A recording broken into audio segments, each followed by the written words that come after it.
Hello and welcome to the WBEE. We're getting into some Dungeons and Dragons today. Today, we're going to talk about the 2024 rule set and discuss feats. We're going to think about the past. We're going to get into the secret past of the Pellicar game system. Finally, after our escape from the nostalgic past, we're going to see what the future holds. Now, we're also going to stick to the major theme of this channel and see what the existence of Feat is going to do to world building in their 2024 form. In case you didn't know, I'm Lewis Nichols. I've been around the game since 1986 and back into 5e for a couple of years now. I have some fiction on Amazon and about 100 episodes of RPG fantasy stories on this channel under the Dresden Tales playlist. Now, I mostly do videos discussing various angles of world building, but today it's mostly going to be about the rules. Let's get into it. Most of you probably realize that back in the 2014 rule set, feats were an optional rule. Can you imagine playing without them though? It seems like a completely different game. What were they really supposed to be? According to the player's handbook, they are an embodiment of training and experience. Well, that's pretty loquacious and the kind of explanation that we would expect. There were about 40 of them to start out with, and that number grew into the 70s as more source material was published in later years. And they vary dramatically, with super feats like Lucky, Warcaster, and Alert. In pre-2024 gaming, it seems like to skip one of these would just be intentionally nerfing your character by skipping some of these. Yeah, that sentence makes sense. Don't think about it too much, but what you should think about is trying to play an archer without sharpshooter. Crazy. Power creep aside, feats are a great tool to customize your character. You can add simple skills or cross over into another class with a feat to cast spells or wear heavier armor. I say with no reservations that the addition of feats was a great idea, especially since they stole it from my old Pellicar game system. Alright, probably not, but I'm going to get into it anyway. If you didn't know, some friends of mine and I published an RPG back around 1996. It honestly wasn't very good, but it had feats. Now, we didn't call them feats, and the 2014 feats out of the player's handbook were much better rounded out. But, well, anyway, we called them aperçus. It was a far less cool sounding name, too, but anyway. These extra skills, they were gained every 5 levels, and you could cross over into other classes or enhance your existing class. Sounds a lot like feats, right? As I said, I don't really think they stole our idea, and if they did, it's okay. I mean, our game at the time was pretty much just a D&D clone with very few original ideas. Later, we turned it into something pretty special, but that never got published. Although, if you want to get a taste for it, try that Dresden's Tale playlist. Now that's enough about me. Let's get back to 5th edition. In practice, I think about just everyone uses this so-called alternate rule, giving players the option to gain feats in place of ASIs. I find my 4th level character choices are usually a score increase, but after that, it's all about some cool new abilities. I also think most tables probably are allowing a feat at 1st level. Personally, I allow it at 2nd level, but from a slightly restricted list. Further, I do have a few custom feats in play based on skills that allow for expanding on campaign events and backstories. For instance, a fighter in my group is a reborn. He knows he was killed long ago in a war against Dagon. Now he tends to fly into a rage when faced with a demon.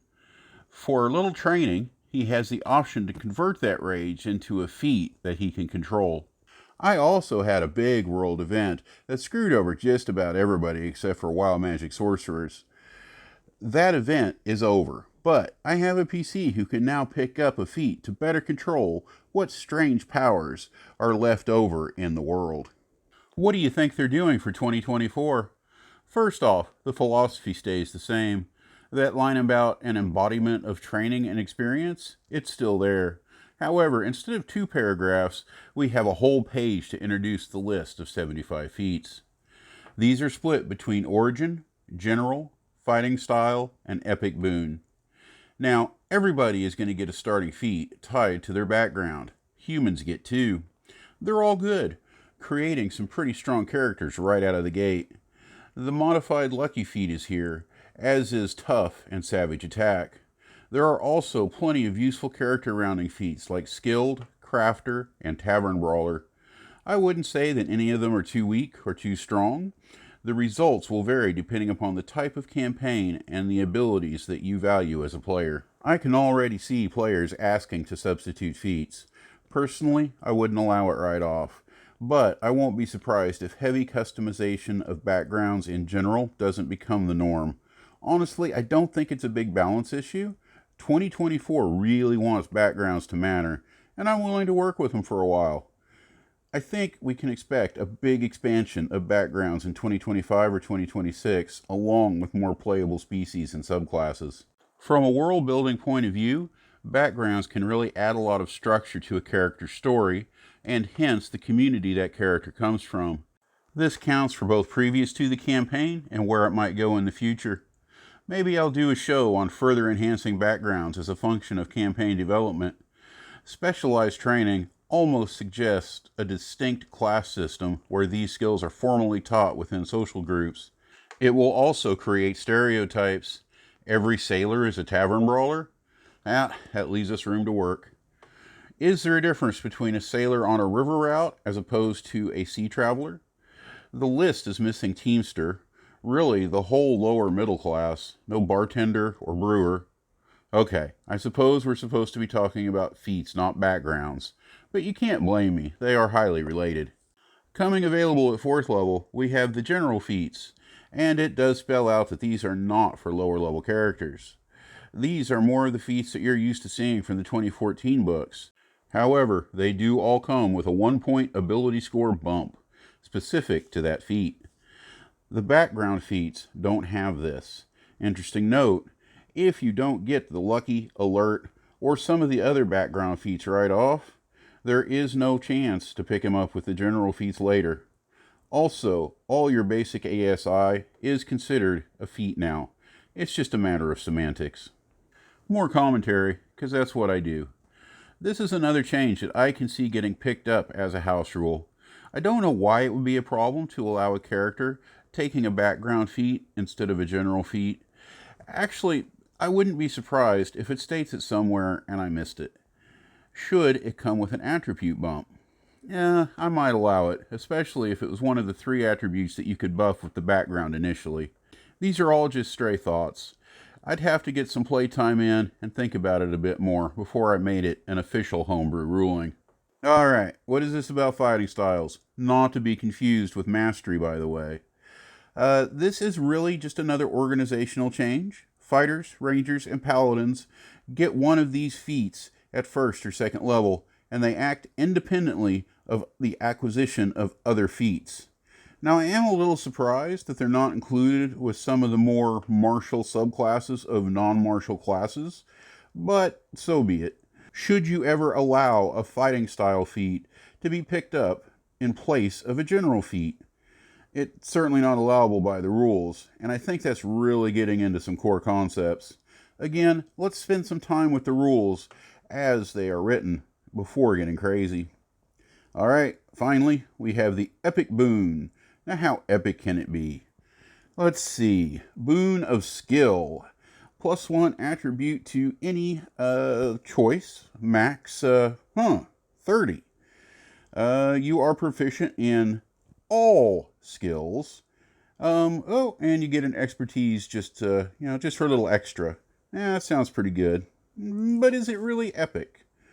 Boon of Combat Prowess. Okay, yeah, it's already boring. You get a +1 to an attribute. You can go up to a 30. If you miss an attack, you can choose to hit. Oh, well, that seems pretty good, but how often can you do it? Every turn. Okay, that seems epic. Last one we're going to look at real quick here. Boon of Dimensional Travel. Sounds cool. If you hit... Oh, no. If you take an attack or a magic action, you get to teleport for 30 feet. Just poof. Yeah, that's pretty epic. However, let's remember, this is some seriously high-level stuff. These feats are not available until 19th level. So that's it. Feats mean more than ever. They will jumpstart beginning characters and create some serious power spikes. I think this means that not optimizing is going to hurt you more than ever, but it also means that it's up to the DM to work harder in making non-combat matter. Well-rounded characters deserve a place at the table too, assuming that's the kind of game that you want. What this all really says about world building is a matter of how common 4th level plus adventurers are in your game area. If you're mixing and matching classes and subclasses with backgrounds and 4th level feats, it creates a really big swatch of potential character profiles for your NPCs. It does allow for uniqueness, but it also creates a situation where schools or orders might create a certain local tradition and suppress diversity. It might be element-adjacent subclasses are encountered in abundance in a given region, something like a Last Airbender world. Maybe it's something draconic, or perhaps sneaks are the rule, like a John Wick world. There is still a trope where spellcasting is looked on with suspicion, or maybe you're labeled a loser if you don't have at least a few cantrips at your disposal. This is one way to create a world.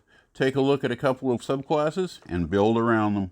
Alternatively, you can run a world where adventurers are rare, so everybody with a feat is somebody to ooh and awe over. Everyone with a subclass is somebody special. It's a lot of fertile ground to build on, and this is the world our station is living in. It does look like 2024 is going to be a marketing success, so here we go. And please don't forget that your monsters can occasionally get feats too. Thank you all for stopping by. And we are definitely still mostly a world-building station, so if you're shunning the new stuff, you'll barely notice some changes in my videos.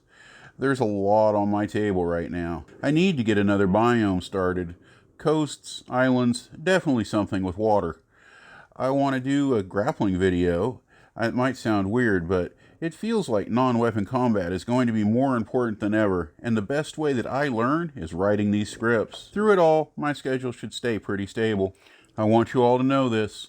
You're all important to me and to the world as a whole.